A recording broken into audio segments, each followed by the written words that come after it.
Aku pernah dapat tawaran MC untuk acara birthday private party yang ke-54. Nah, yang ke-54, tapi bedanya di sini ada berondong-berondong.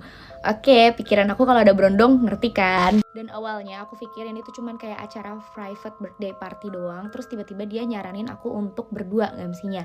Nah, kata dia MC kalau mau berdua nggak apa-apa, fee sekian. Terus aku bilang dong MC cowok ya, karena biasa aku sama cowok gitu partnerannya, tandemannya. Terus kata dia bisa kalau takut. Ada kata-kata kalau takut. Emang aku mau ngapain? Kan aku mau MC, ngapain harus takut? Kok kayak udah mulai agak janggal ya. Pertama aku harus sama partner cewek dan dia bilang kalau misalkan takut. Terus tiba-tiba dia mau naikin harganya Sabtu sendiri jadi 10 juta 1 jam. Tergiur gak sih? Ya tergiur lah gue. Zaman sekarang MC cuma 1 jam dibayar 10 juta. Siapa yang gak mau? Si klien aku mulai jelasin rangkaian acaranya. Nanti si berondongnya merangkak terus digantung gitu. Hah? Kayak ini acara apa sih? Dan akhirnya si orang ini ngejelasin bahwa acaranya itu setelah birthday party mereka akan ada yang namanya eksekusi. Eksekusi di bayangan aku pada saat itu adalah iya begitu, iya kan? Ternyata di sini dia bilang bahwa si berondong ini setuju untuk jadi tumbal. Dan dia sempat bilang juga tenang aja jangan takut. Terus aku kayak nanya lagi, "Kak, kalau yang jadi tumbal itu diapain? Aku masih belum paham." Jadi tumbal dong. Tumbal apa nih? Karena gue kepo, di situ gue nanya, "Ini buat pesugihan." Terus dia jawab, "Bener, seperti pesugihan." Terus gue nanya lagi, "Kalau boleh tahu pesugihan untuk apa, Kak?" "Awet muda, kecantikan, kekayaan, karir, dan lain-lain." Oh my god, gue langsung shock. Oke, kita lanjut lagi di part 3. Kali ini aku udah gak pakai screenshot chat biar lebih aman ya. Nah, dan abis itu aku ulik terus kan kayak gimana nih susunan acaranya. Setelah itu si kakaknya bilang bahwa acaranya seperti biasa, birthday party dulu. Setelah itu mereka baru ngadain yang namanya ritual. Jadi ritualnya dilakukan setelah acara birthday partinya selesai, which is MC, DJ, dancer, dan talent-talent lain gak ikutan dong. Nah, setelah itu baru mereka ngadain yang namanya ritual, dimana si tumbalnya ini dieksekusi. Yang aku bilang eksekusi, dan dia sempat bilang bahwa eksekusi ini ada 2 cara, yang manual dan juga menggunakan mesin.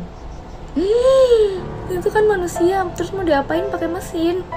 Dan dia juga bilang bahwa si berondong itu kalau udah dieksekusi darahnya bakal diminum dan juga dagingnya dimakan sama mereka-mereka untuk hal-hal yang tadi itu, untuk kekayaan, kecantikan, kepopuleritasan, dan lain-lain. Dan sebelumnya aku sempat disuruh nonton film Rumah Dara terlebih dahulu. Terus dia sempat jelasin bahwa kalau di Rumah Dara itu secara pemaksaan, tapi kalau ini tuh secara ikhlas. Karena memang berondong-berondongnya ini dibayar dengan harga yang sangat mahal, ratusan juta bahkan sampai miliaran. Dan ini juga bener banget, kayaknya memang sekte elit, karena memang acaranya itu adanya juga di Jakarta Selatan, yang dimana itu adalah tempat rumahnya orang-orang kaya.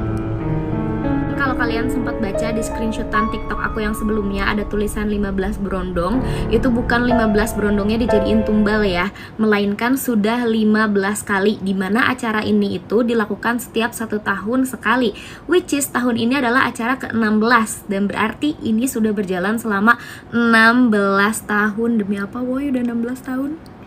Jadi guys, si berondongnya ini sebelum dieksekusi, mereka sebelumnya bertahun-tahun sebelumnya memang sudah jadi simpenan dari si tantenya atau si orang yang akan membeli dia sebagai tumbal. Nah, berarti selama bertahun-tahun dia udah nikmatin dong fasilitasnya, dari mulai mobil, rumah, dan lain-lain. Nah, sampai pada akhirnya kalau udah waktunya, si berondong ini baru dibeli lagi dengan harga yang mahal untuk dijadiin tumbal. Dan biasanya backgroundnya si berondong itu berbeda-beda. Ada yang uangnya dipakai untuk memang bayar hutang, orang tuanya kelilit hutang, atau misalkan orang tuanya di kampung sakit. Jadi beda-beda tiap berondong backgroundnya. Hai teman-teman semuanya, jadi di part ini aku bakal kasih tahu bahwa kejadian ini memang sesuai dengan apa yang aku alami. Jadi kalau misalkan teman-teman beranggapan bahwa ini aku ceritanya ngarang atau misalkan aku halu, nah ini memang aku menceritakan apa yang orang ini chat ke aku. Jadi dengan sangat terpaksa, kali ini aku harus memperlihatkan lagi beberapa screenshotan chat sebelumnya. Kenapa aku bisa tahu sampai sedetail itu rangkaian acaranya? Dan di sini aku juga sempat nanya lagi untuk rangkaian acaranya seperti apa, tapi ternyata dia malah nanya lagi yang eksekusi. Terus aku bilang adalah untuk yang birthday party, Kak. Jadi di sini aku menilai bahwa dia ini memang ingin menceritakan tentang detail dari ritual tersebut. Dan di sini juga dia sempat jelasin seperti apa background dari brondong yang akan dijadikan tumbal pada saat itu. Jadi aku tekankan sekali lagi bahwa cerita ini based on pengalaman aku pribadi dan aku cuma pengen men-share pengalaman aku untuk teman-teman.